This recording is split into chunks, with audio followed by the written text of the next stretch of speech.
بسم اللہ الرحمن الرحیم۔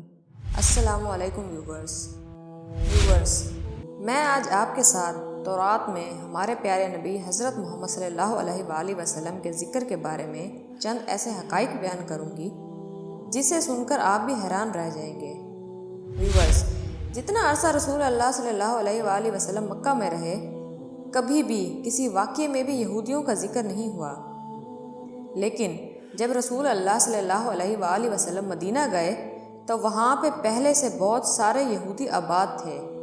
اب سوال یہ ہے کہ مدینہ میں اتنے سارے یہودی آئے کہاں سے؟ کیونکہ یہودیوں کو 1000 سال پہلے سے ہی پتہ تھا کہ بہت جلد مدینہ اور اس کے آس پاس ایک پیغمبر آنے والا ہے۔ ویورز، آج سے تقریباً 70 سال پہلے 3 عربی شاپریٹس فلسطین کے پہاڑوں میں ابھی گھوم پھر رہے تھے کہ اچانک انہیں دور سے ایک پہاڑ میں ایک غار نظر آیا۔ وہ اس غار کے اندر چلے گئے اور انہوں نے دیکھا کہ اس غار میں صرف 2 صندوق پڑے ہوئے تھے۔ انہوں نے یہ صندوق کھول کر دیکھے تو اندر پرانے زمانے کے کچھ کاغذ اور اوزار پڑے ہوئے تھے۔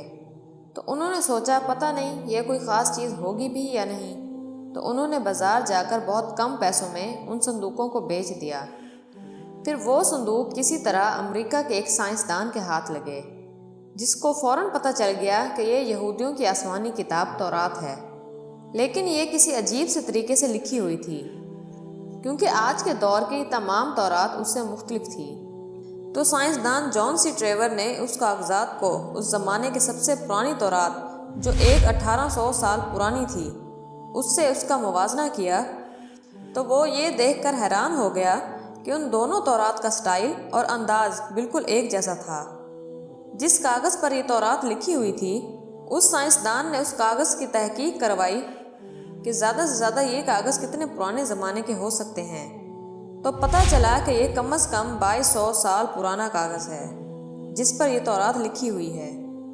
یہ تورات کے کاغذ جو فلسطین کے غار میں ایک عام سے عربی شیپریٹ کو ملے تھے، یہ دنیا کے سب سے پرانے تورات میں سے ایک تھے، یہاں تک کہ یہ حضرت عیسیٰ علیہ السلام کے آنے سے بھی پرانے زمانے کی تورات ہے۔ یہ مکمل تورات تو نہیں تھی، لیکن تورات کے بہت سارے حصے اس میں موجود ہیں۔ اس کاغذات کے شروع میں یہودیوں کے ایک پیغمبر آئزیہ کا ذکر ہے، جن کو عیسائی اور مسلمان دونوں ایک سچا نبی مانتے ہیں، اور اس پیغمبر آئزیہ نے مستقبل کی کچھ پیشن گوئیاں لکھی ہیں کہ آنے والے وقتوں میں دنیا میں کیا کیا ہونے والا ہے۔ پہلی پیشن گوئی یہ تھی کہ بخت نصر بیبلون کا بہت طاقتور بادشاہ تھا، جس نے ہزاروں سال پہلے یہودیوں کی بالکل ہٹلر کی طرح تباہی کی تھی۔ اس تورات کی پہلی پیشن گوئی یہ ہے کہ ابھی تو بخت نصر ہمارے اوپر بہت ظلم کر رہا ہے، لیکن بہت جلد ایک شخص اس کی حکومت کو تباہ و برباد کر دے گا اور یہودیوں کو ان کے علاقے میں واپس آباد کر دے گا۔ یہ پیشن گوئی اس تورات سے بھی 300 سال پہلے پوری ہو چکی تھی۔ سائرس گریٹ کی شکل میں، جو ایران کا ایک بہت طاقتور بادشاہ تھا، جس کو آج بہت سارے ماڈرن اسلامک اسکالرز ذوالقرنین بھی سمجھتے ہیں، اس تورات کی دوسری پیشن گوئی کی وجہ سے یہودی مدینے میں آباد ہوئے۔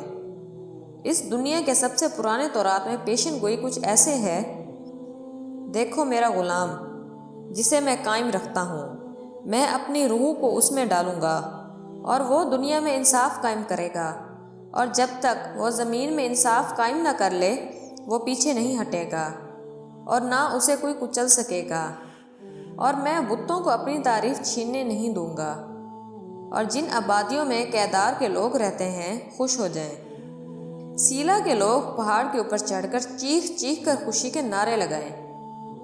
تو ویورز، سب سے پہلے کہا گیا ہے کہ کیدار کے لوگ خوشیاں منائیں۔ تو اب یہ کیدار کون ہیں اور کہاں ہیں؟ کیدار ابراہیم علیہ السلام کے بیٹے اسماعیل علیہ السلام کے دوسرے بیٹے کا نام ہے، اور اس کیدار کے بچوں نے عرب میں ایک بہت بڑی سلطنت قائم کی، اور رسول اللہ صلی اللہ علیہ وآلہ وسلم بھی اسماعیل علیہ السلام کے اس بیٹے کیدار کی نسل میں سے ہیں۔ اور دوسرا ذکر ہے بتوں کا۔ اس زمانے میں سب سے زیادہ بتوں کی عبادت عرب میں کی جاتی تھی۔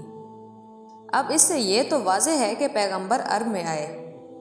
پیغمبر آئزیہ نے تورات میں دوسری پیشن گوئی یہ کی تھی کہ سیلا کے لوگ پہاڑ پر چڑھ کر زور سے خوشی کے نعرے لگائیں گے۔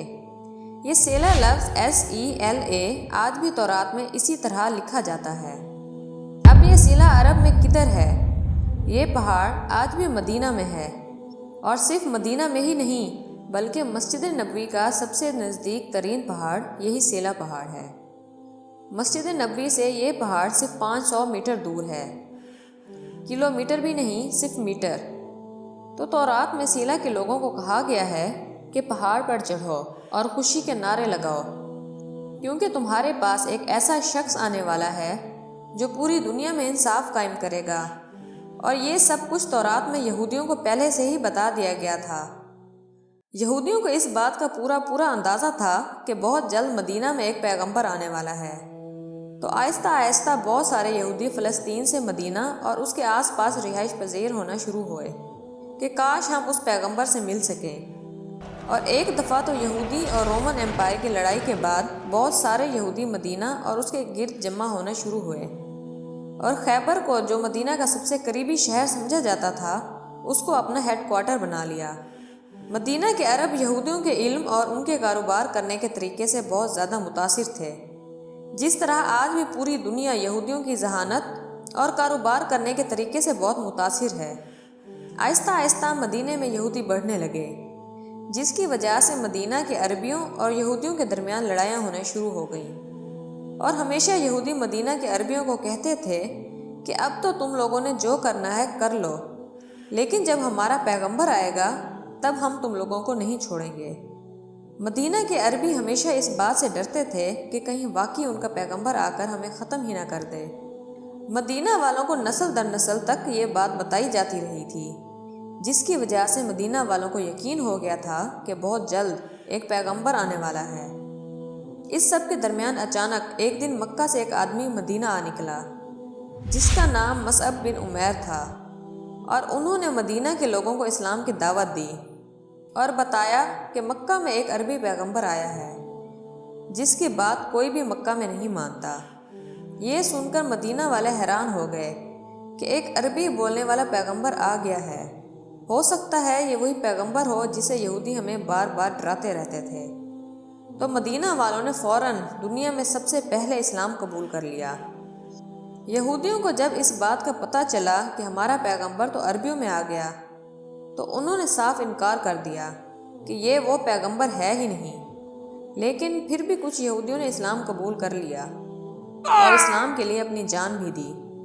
اور تورات میں محمد صلی اللہ علیہ وآلہ وسلم کے بارے میں جو پہلے سے کہا گیا تھا، یہ بھی یہودی جو مسلمان ہو گئے تھے، یہ بھی انہی یہودیوں نے بتایا۔ اسی لیے حضرت سلمان فارسی کو بھی ایک عیسائی نے مدینہ ہی بھیجا تھا کہ وہاں ایک پیغمبر آنے والا ہے۔ سب یہودیوں نے اس بات کو ماننے سے انکار کر دیا کہ یہ وہ پیغمبر ہے ہی نہیں، اور صرف ان کو پیغمبر ماننے سے انکار نہیں کیا بلکہ رسول اللہ صلی اللہ علیہ وآلہ وسلم کے خلاف ہر طرح کی سازش بھی کی۔ لیکن یہودیوں کی طاقت خیبر کی جنگ کے بعد پورے عرب میں ہمیشہ کے لیے ختم کر دی گئی، اور وہ سارا مال جو یہودیوں نے کئی سالوں میں جمع کیا، وہ سب کچھ مسلمانوں کو مل گیا۔ اور مکہ والوں کو بھی پتہ چل گیا کہ خیبر کے بعد اگلی باری مکہ والوں کی ہے۔ تو ویورز، ہم اللہ تعالیٰ کا جتنا شکر ادا کریں اتنا کم ہے کہ اللہ تعالیٰ نے ہمیں مسلمان پیدا کیا اور اپنے پیارے نبی حضرت محمد صلی اللہ علیہ وآلہ وسلم کا امتی بنایا۔ میری دعا ہے کہ اللہ پاک ہمیشہ ہمیں سیدھے راستے پر چلائے، آمین۔ امید کرتی ہوں آپ کو میری آج کی ویڈیو پسند آئی ہوگی، تو میری ویڈیو کو لائک کرنا اور میرے چینل کو سبسکرائب کرنا مت بھولیے گا۔ میں انشاءاللہ مزید دلچسپ معلوماتی اور اسلامی واقعات آپ کے ساتھ شیئر کرتی رہوں گی۔ چلتی ہوں، ملتے ہیں انشاءاللہ نیکسٹ ویڈیو میں۔ اللہ حافظ۔